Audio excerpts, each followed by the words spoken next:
problema ma'am, ayos na po. Eh, sumasideline din po kasi ako ng ganyan, bukod sa mag-aabal-habal. Saan basa ka? Ay. Magpunas ka muna. Biring! Biring! Yes, ma'am. Kumuha ka ng tuwalya. At saka sama mo na rin ng juice at saka ng sandwich. Okay po. Salamat po ma'am, nabala pa kayo. Oh! Ito na pala tayo. Wow, ma'am, ang laki naman po nito. Eh, galante po pala kayo ah.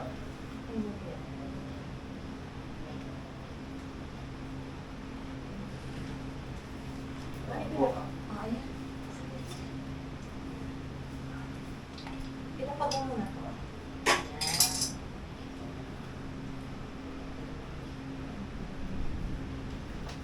Ayan.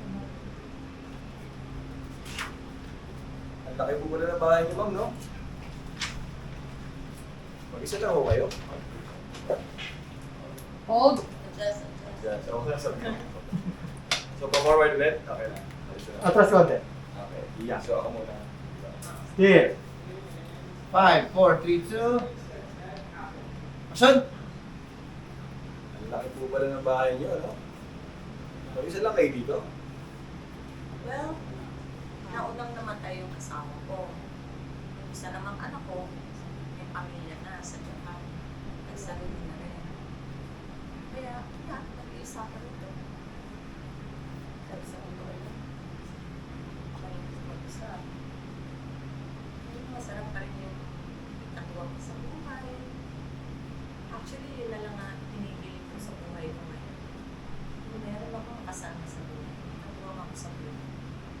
Ikaw, makaipon na rin naman ako. You know, may pera na rin naman ako.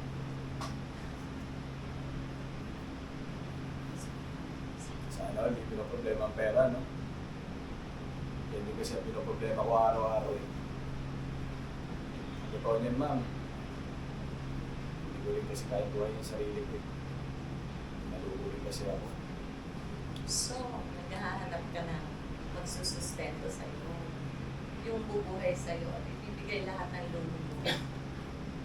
Kaya kong gawin yun. Sabi mo na sa isang wakong katulad. Kasi, Then,